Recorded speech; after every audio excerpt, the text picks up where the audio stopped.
आमिर खान की एक मूवी थी बाजी, याद है आपको?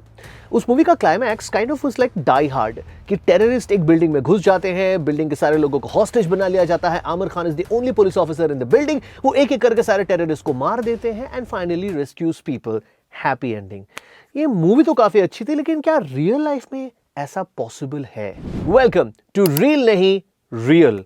यहां पर हम ऐसी कहानी आपके सामने लाएंगे जिसको सुन के आपको लगेगा ये रियल लाइफ में थोड़ी होता है, ये तो सिर्फ मूवीज में होता होगा। हाय, माय नेम इज शायन और आज की कहानी एक्चुअली इंडियन नहीं है। This is about a British special forces commando Craig head और ये कहानी हुई थी केनिया नायरोबी में। ये बात 2019 की है। कहानी के प्रोटैगनिस्ट क्रेग केनिया के एक सुनसान हाईवे पर गाड़ी चला रहे हैं। वहां पर कोई उनसे लिफ्ट मांगता है।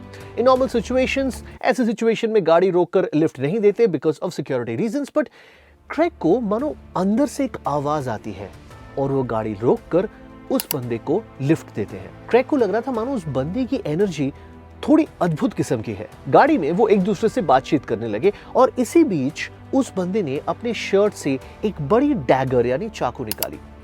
ये चाकू थोड़ी सी अद्भुत थी बिकॉज उसके 2 टिप थे। क्रेग नर्वसली अपने गेस्ट से पूछते हैं कि कहीं तुम मेरी जान तो नहीं ले लोगे, और वो बंदा हंस के कहता है कि नो, इस हाईवे पे काफी डीमंस और इविल स्पिरिट्स आते हैं तो उनके लिए ये चाकू काम आता है। After he said that he chuckles and he puts his back into his shirt. जब क्रेग ने उस इंसान को फाइनली ड्रॉप किया, एक बड़ी अद्भुत सी चीज हुई।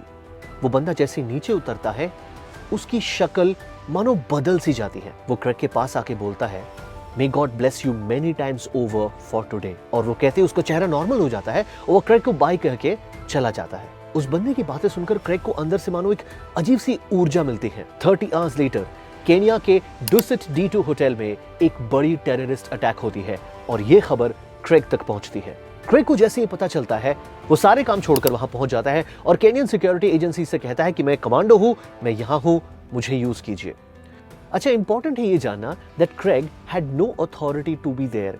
He had no permission, nobody told him to be there, but without waiting for anybody's permission, he entered the hotel alone. अंदर जाने के बाद टेलीविजन कैमरास के सामने क्रेग एक एक करके लोगों को रेस्क्यू करके बाहर लाने लगे और फिर वो अंदर चले जाते। ये देखकर केनियन स्पेशल ऑपरेशंस के लोगों ने भी उनको ज्वाइन किया और फाइनली उन्होंने होटल के अंदर सारे टेररिस्ट को मार गिराए।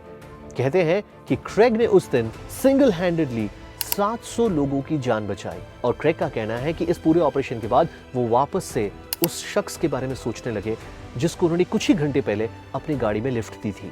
जब क्रेग से पूछा गया कि without waiting for anybody's permission वो कैसे होटल में जाके लोगों को बचाने लगे, तो क्रेग का कहना है, the last time he checked, SAS's motto was one who dares wins, not one who waits for permission. Remarkable story, isn't it? अच्छा, यही कहानी अगर बॉलीवुड में बनाई जाए तो क्या लगता है आपको, किसको क्रेग का रोल प्ले करना चाहिए? कार्तिक आर्यन मत बोलना, सारे मूवीज वही नहीं कर सकते, कोई और।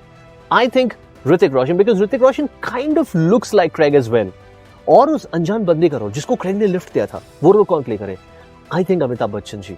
He will fit that role perfectly. Just to make it more Bollywood, Hrithik Roshan should be romancing Katrina Kaif in a song जब उनको खबर आती है कि होटल में अटैक हो जाते हैं और रोमांस को बीचों बीच छोड़कर होटल पहुंच जाते हैं लोगों को बचाने। And the movie should end with another item song जिसमें बादशाह जी का रैप हो। That's it. That will make the story completely Bollywood. This was Real Nahi Real. My name is Shayan. We will be back with another story next week. See you then. Fever FM.